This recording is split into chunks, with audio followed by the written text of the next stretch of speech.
Muito bem, estamos de volta com o programa Em Pauta e conversando hoje sobre os direitos e os deveres do trabalhador. Você que está aí nos acompanhando, trabalhador, trabalhadora desse nosso Brasil, não é? Aqui estamos conversando e, graças a Deus, tendo a oportunidade de esclarecer muitas dúvidas aí do cotidiano, não é? Aqui com a presença do doutor Harrison Stênio do Nascimento, ele que é juiz do Tribunal Regional do Trabalho aqui de São Paulo. Não é? É a juventude e com um coração cheio de esperança, né? Pautado pela ética, pelos valores morais e que ajudam, não é, a construir essa sociedade muito mais justa, muito mais fraterna e a alegria, portanto, no programa dessa noite. Você acha que os direitos dos trabalhadores estão avançando ou recuando no atual mercado de trabalho? Vamos ver o que as pessoas responderam. Você tem tido mais direitos, está tendo mais direitos atualmente, eu acho, na minha opinião. Acho que está regredindo, porque acho que o nosso presidente, a nossa presidente, os políticos não estão fazendo nada para melhorar a situação. Está avançando, porque existem vários projetos de lei em favor do empregado hoje em dia, que não existia antigamente. O direito dos trabalhadores avançando. Porque sempre o sindicato de classe batalha sobre isso, né? E sempre o trabalhador leva vantagem sobre o seu trabalho e as condições que o país vai oferecendo aos trabalhadores. Estão avançando. Sim, porque inclusive até os domésticos estão igualando aos urbanos. Então, até por esse ponto já é bem positivo, que já é um grande avanço. Estou avançando, sim. Porque hoje em dia tem bastante leis e até OJs que estão saindo pelos tribunais que estão dando mais direito aos trabalhadores. Antigamente não, antigamente nem a lei trabalhista era criada, tanto que ela é uma nova lei que há pouco tempo, perto da civil e da penal. E aí, Fremoso, o pessoal está dizendo, está avançando. Não, eu pessoalmente acho que, olhando com isenção, sem dúvida nós demos grandes passos, não é? E, inclusive, mesmo no caso do Brasil, nós temos uma legislação trabalhista de primeiro mundo. Agora, nem sempre essa legislação ela é colocada em execução. Por quê? Por falta de condições, seja por parte do chamado empregado ou do empregador também. Em outras palavras, é toda uma estrutura de produção, uma estrutura social que tem que ser retrabalhada para que de fato aí a gente chegue a um equilíbrio entre direitos e deveres. Deus confiou a administração de toda a criação ao ser humano. Isso pressupõe o trabalho, a dignidade do trabalho, nela mesmo. Não é? A não ser que haja essas perversões, distorções que nós já vimos. E, nesse sentido, eu até iria mais longe.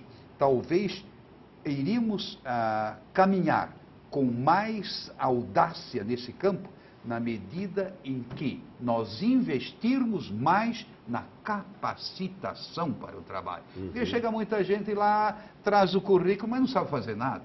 Não por culpa, quer dizer, não teve oportunidade. E assim mesmo falando de empregada doméstica, gente, é uma arte você saber administrar uma casa, como tratar os seus patrões, entre aspas, não é? Quer dizer, um segredo profissional, um pudor, depois em relação aos filhos, às crianças e assim por diante, realmente tem que ser preparada, a pessoa que vai trabalhar dentro de uma casa tem que ser preparada. E isso tudo não depende sempre da pessoa, mas depende de um contexto social onde não são oferecidas essas oportunidades de capacitação. Isso é uma questão de cidadania. Então, é o dever do Estado, vamos dizer assim, a propiciar a capacitação e aí automaticamente as relações vão ser outras. Pessoas menos grosseiras, mais educadas, tanto de um lado quanto do outro, não é? Respeito, você colocou muito bem, a dignidade da pessoa humana. Tudo isso eu acho que a gente tem que ter presente quando se fala de trabalho e direitos trabalhistas e deveres trabalhistas. Pois é. Agora, doutor, falando em termos mais limitados nesse sentido, porque mais do ponto de vista da prática, ainda dentro desse contexto do avanço e recuo, nós, em termos de leis trabalhistas, mas também, ao mesmo tempo, dos deveres dos trabalhadores, a conscientização dos mesmos, como a gente via ali há pouco. As pessoas conhecem a CLT, estão muito atentas e assim por diante. Mas olhando para a lei de uma forma mais, se a gente pode dizer assim, um pouco mais fria, não é? Onde estamos e o que ainda precisamos avançar nesse sentido? Particularmente eu entendo que a sociedade brasileira tem amadurecido e tem evoluído bastante. Em que pese alguns retrocessos e que ainda devemos avançar bem mais. Com relação à legislação, no Brasil, a Constituição Federal de 88 é realmente um divisor de águas. A partir da Constituição de 88, o ordenamento jurídico passa a ser visto de uma forma diferente. Tanto que hoje todo o ordenamento é inspirado, como eu havia dito, na dignidade da pessoa humana. E essa dignidade faz com que o trabalhador tenha voz, faz com que a empresa se preocupe com a questão, ou deva se preocupar com a questão da rigidez física e mental do trabalhador. E no amadurecimento da sociedade, a gente verifica essa questão, que hoje o trabalhador ele sabe mais ou menos que tem alguns direitos e busca a efetivação desses direitos. Isso é simples de constatar, basta ver o número de reclamações trabalhistas que nós tínhamos, por exemplo, há 5 anos, há 6 anos, há 7 anos, e o que nós temos hoje. Então, no aspecto da consciência, de fato, hoje a pessoa, o ser humano, o trabalhador, o brasileiro está muito mais ligado do que há 10, 15, 20 anos atrás. Com certeza. Com relação à legislação, é verdade que avanços ainda devem ocorrer. Por exemplo? Por exemplo, assédio moral não está em legislação trabalhista. Na verdade, a nossa CLT é da década de 40, onde não tínhamos telefone celular, não tínhamos internet, então todas essas novas relações complexas devem ser disciplinadas. Aliás, doutor, perdoe por interrompê-lo, já interrompendo, mas essa é uma questão de você que está nos acompanhando, assim, muito interessante e também muito recorrente. Ainda há pouco estava lendo a notícia aqui da mulher que assediou lá o homem, ou o contrário, nos Estados Unidos, e por causa disso o sujeito foi demitido, foi inclusive preso e assim por diante. Quer dizer, o Frei Moser é teólogo moralista, sabe, nós estamos vivendo, tem uma expressão naquele seu livro muito interessante, O Enigma da Esfinge, tratando sobre a questão da sexualidade. O senhor diz em determinado ponto que nós estamos hoje numa sociedade erótica e erotizante. Quer dizer, com o advento da internet, dos sites de relacionamentos, muito para além do antigo telefone, não é, das relações muito mais remotas, hoje, quer dizer, a interação hoje é muito maior. E também, por outro lado, a queda, família em crise, matrimônio, já se quer legitimar qualquer união, quer dizer, o encontro das pessoas hoje é muito mais frequente e aí as pessoas parecem que já não tem muito limite nesse aspecto, e aí por isso os assédios vão se multiplicando, doutor. É verdade. E a lei ainda não contempla. É verdade. Quando eu falei de avanço, eu falei de avanços com relação à conscientização e à busca pelos direitos. Mas é inegável que hoje nós temos alguns retrocessos, principalmente no campo da moral. No campo da moral. Agora ali, olhando como, digamos, diretor, né? Eu diria, o assédio moral, ele tanto pode existir por parte de quem detém, ou vamos dizer, o pretenso poder, e de quem não detém. Traduzindo, há pressões, às vezes, não é, que vêm de uma tal forma que o empregador, ele tem vontade de largar tudo. Ele diz que eu vou gozar da vida, por que eu vou trabalhar? Não é? Eu vou simplesmente, em outras palavras, é mão em contramão. Há muita pressão também nesse sentido, não é, de exigir cada vez mais, sem perceber, aí voltamos ao ponto, as condições reais. Agora, esse assédio, você tocou também no ponto de vista sexual, sem dúvida nenhuma. Por exemplo, numa empresa, você como diretor, você tem que ter normas de comportamento. um mínimo. Por exemplo, a maneira de vestir, pronto, já está aí. Não é? Dependendo assim do tipo de vestimenta, você evidentemente vê uma afronta ao todo dos que estão trabalhando lá. Ou então mesmo o uso de internet, mesma coisa, você tem que pôr limites, não tem como, porque senão, meu filho, tem gente que fica o dia inteiro lá simplesmente olhando aquilo que lhe agrada. Não é? Quer dizer, é o outro lado, não é para desmerecer a sua colocação, muito pelo contrário, mas é o outro lado. A mesma coisa em termos assim de aproveitamento, não é, do tempo, do trabalho. Não é? Se você não tiver um certo mecanismo de controle, por exemplo, a questão do ponto, ela é fundamental, não só para os direitos do trabalhador, mas também para do empregador. Ou seja, a pessoa tem que bater o ponto, tem que estar lá. Bom, em suma, temos mão e contramão. Isso que eu acho fundamental. Nesse contexto, só aproveitando o gancho, existem os deveres dos trabalhadores. Isso, eu gostaria que falasse um pouquinho, porque eu sou suspeito, né? Mas você pode falar. Inclusive, dentre os deveres dos trabalhadores está a questão de que se eu recebo algo como ferramenta de trabalho, aquilo tem que ser usado para o trabalho. Por exemplo, se eu tenho um e-mail corporativo, ele é para ser utilizado em relação às questões laborais.